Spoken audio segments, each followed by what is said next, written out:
अस्सलामुअलैकुम, मैं हूं फरजीन अमीन और आज की वीडियो में हम बात करेंगे पाकिस्तान और इंडिया के बारे में। अपनी पिछली वीडियो में हमने आपको बताया कि कैसे पाकिस्तान और इंडिया के दरमियान कशीदगी अब बढ़ती जा रही है और इस वक्त जो मकबूजा जम्मू और कश्मीर के दरमियान हालात हैं, जो क्लैशेस इस वक्त नज़र आ रहे हैं फ्रीडम फाइटर और भारत की फ़ौज के दरमियान, उससे कुछ ऐसा सिनेरियो लाइन ऑफ कंट्रोल पे भी बन गया है जो अब इन दोनों ममालिक के दरमियान बड़ा ख़दशा है कि एक बड़ी तनाज़ा देखने में आ सकता है। अब हो क्या रहा है, कैसे कश्मीर के जो फ्रीडम फाइटर्स हैं उन्होंने पूरी की पूरी इनकी फ़ौज को मात दे दी है। 5 से 6 वो लोग हैं जो इनके ना पकड़ में आ रहे हैं और उनकी कार्रवाइयों की वजह से पूरी जो वहाँ पे डिप्लॉयमेंट है, आपको पता है कि वहाँ पे 7 से 8 लाख फ़ौजी डिप्लॉय कर रखे हैं। 1 लाख से ज़्यादा जो है वो जम्मू और कश्मीर के सराउंडिंग्स में डिप्लॉयमेंट है फ़ौजियों की भारत के। तो वो सारे क्यों नाकाम हो गए हैं और कौन-सी बड़ी डेवलपमेंट्स हैं जो सामने देखने में आ रही हैं। एक बहुत अच्छी रिपोर्ट है जो शेयर हुई है इंडिपेंडेंट में, जिसमें बताया गया है कि कश्मीर में तवील झड़प भारतीय फ़ौज को भारी नुकसान उठाना पड़ रहा है। अब क्यों नुकसान उठाना पड़ रहा है और क्या हो रहा है, इस बात पे आ जाते हैं। भारत के ज़ेरे इंतज़ाम कश्मीर के ज़िला पूंछ में गुज़िश्ता कई रोज़ से भारतीय फ़ौज और जो फ्रीडम फाइटर्स हैं, ये क्योंकि उनको अक्सरियत पसंद कह रहे हैं, हमारे लिए वो बेशक अक्सरियत पसंद नहीं है। वो फ्रीडम फाइटर्स हैं जो अपनी आज़ादी के लिए लड़ रहे हैं, उनके दरमियान झड़पें जारी हैं और इन झड़पों के उसमें हमने जो पहली न्यूज़ सुनी वो 10 अक्टूबर को सुनी कि 5 जो फ़ौजी हैं इंडिया की साइड पे वो मारे जा चुके हैं। और उसके बाद अब जो 14 से ऑनवर्ड्स न्यूज़ आ रही है, जो कल की डिटेल्स हैं, उनमें इन टोटल कहा जा रहा है कि इनके 2 सिविलियंस और 9 फौजी जो हैं वो मारे जा चुके हैं इंडिया की तरफ से। और जो फौजी जो इनके हैं और जिन लोगों को ये पकड़ने की कोशिश कर रहे हैं, उनकी तादाद 5 से 6 है। और पुंछ में घने जंगलात हैं, उन जंगलात के अंदर वो लोग हैं जो इनके ऊपर कार्रवाइयाँ करते हैं और जो इनकी मिलिट्री है वो जज ही नहीं कर पा रही कि उन पे किस तरीके से अटैक किए जा रहे हैं या उनको किस तरीके से पकड़ना चाहिए।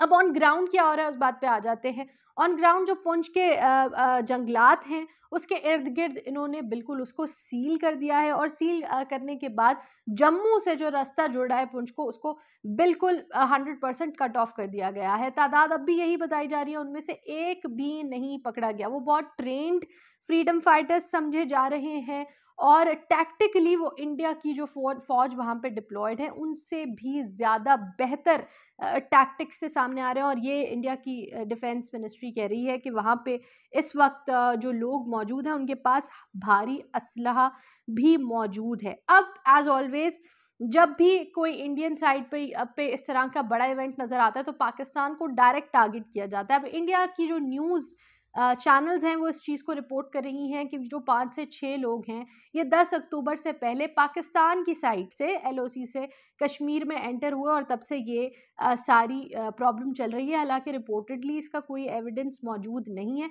ये एक नोशन है जो देखा जा रहा है ऑल राउंड द वर्ल्ड, खासकर इंडिया में जब भी कोई इस तरह की एक्टिविटी होती है उनके लिए पाकिस्तान पे क्वेश्चन करना पहली बात होती है। लेकिन एक बात जो तालिबान से इस सारी मूवमेंट को जोड़ रही है वो बहुत ज़्यादा इंपॉर्टेंट है। इस रिपोर्ट के अलावा 2-3 जगहों पे ये बात कोट की गई कि जो शहरी हैं मकबूजा जम्मू एंड कश्मीर के, वहाँ पे जब लोगों से बात की गई, ज़ाहिर अपनी आइडेंटिटी नहीं बताते डर के, लेकिन वो कहते हैं कि अगर तालिबान पूरी दुनिया की सुपर पावर से लड़के उनको अपने मुल्क से निकाल सकते हैं तो हम इंडिया से आज़ादी क्यों नहीं हासिल कर सकते। तो ये एक जो मूवमेंट तालिबान की थी, उन्होंने फ्रीडम मूवमेंट को एज एन ऑक्सीजन प्रोवाइड कर दिया। और ये उनके अल्फाज हैं कि हमारे लिए एक ऑक्सीजन की तरह थी जिसने कश्मीर की लिबरेशन की मूवमेंट को, फ्रीडम की मूवमेंट को दोबारा से अलाइव कर दिया है। और इंडिया जो इतना ज़्यादा खौफ में थी और पहले तालिबान के अगेंस्ट, उसके बाद उनसे नेगोशिएट करने की जो बहुत ज़्यादा कोशिशें कर रही थी, उसकी भी बेसिकली वजह यही थी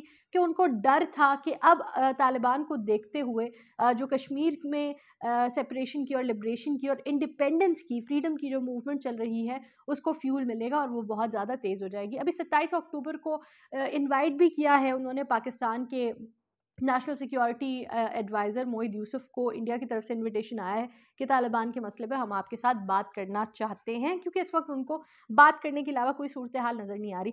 वापस आ जाते हैं अपनी स्टोरी पे। अगेन आगे क्या हो रहा है इस चीज़ को देख लेते हैं। इनके जो जनरल हैं, मिलिट्री के चीफ ऑफ आर्मी स्टाफ है जनरल एम नरवाने, उन्होंने भी जो मकबूजा जम्मू और कश्मीर है वहाँ का विजिट किया है और लाइन ऑफ कंट्रोल पे आकर ख़ास उन्होंने सारी चीज़ें लोगों को असेंबल किया है, असेसमेंट की है और स्पेशली पूरा जायज़ा लेने की कोशिश की है कि सूरत हाल को किस तरीके से कंट्रोल किया जा सकता है। एलिगेशन क्या लगाया जा रहा है?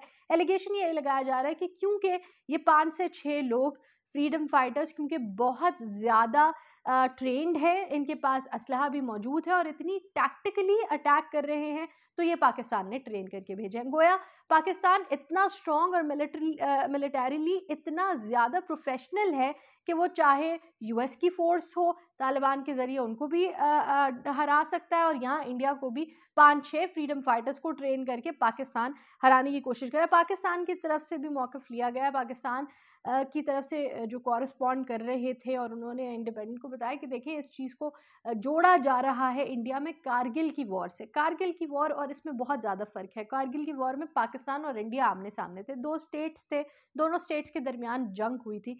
यहाँ फ्रीडम फाइटर्स हैं जो अपनी आज़ादी के लिए लड़ रहे हैं और वो मकबूजा जम्मू कश्मीर के अंदर ही मौजूद है। उनका ताल्लुक पाकिस्तान से नहीं है या पाकिस्तान की उनको किसी भी तरह की मटेरियल सपोर्ट नहीं है। आपको पता है सबको कि पाकिस्तान डिप्लोमेटिकली हमेशा कश्मीर के साथ था और अब भी पूरी कोशिश करता है डिप्लोमेटिकली उनको सपोर्ट करने की। लेकिन यहाँ जो एलिगेशंस दी जा रही हैं वो बिल्कुल बेसलेस हैं।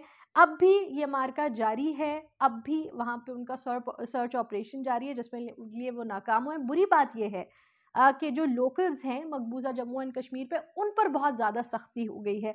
इन्वेस्टिगेशन के नाम पर और सर्च के नाम पर दर्जनों लोगों को वो अरेस्ट कर रहे हैं, उनसे बहुत बुरे तरीके से इंटेरोगेट किया जा रहा है और जो दर्जन लोग इन्होंने पकड़े हैं, इस रिपोर्ट के हिसाब से जो दर्जनों लोग उन्होंने पकड़े हैं, उनमें एक माँ और बेटा भी शामिल है और जिन पे ये एलिगेशन है कि ये उनको खाना प्रोवाइड कर रहे थे।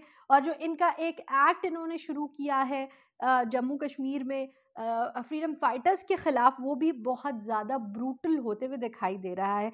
इसमें एक इंटरेस्टिंग फैक्टर मैं आपके साथ शेयर कर दूँ, या लोगों की किस तरीके से सोच बदल रही है इंडिया में भी, उस चीज़ को भी मैं आपके सामने प्रेजेंट ज़रूर करना चाहूँगी। जो पहला इनकी कैजुअल्टीज सामने आई, जो पहले 4 फ़ौजी 10 तारीख के बाद मारे गए थे, उनमें जो एक फ़ौजी था उसकी बीवी से इंटरव्यू लिया गया, शी इज़ अ सिख, और उन्होंने कहा कि मैं चाहती हूँ कि कश्मीर के जो लोग हैं उनकी जो ख्वाहिशात हैं उनको मान लिया जाए ताकि एक बार के लिए ये जंग ख़त्म हो जाए। अगर वो अलहदा होना चाहते हैं तो उनको अलहदा कर दिया जाए।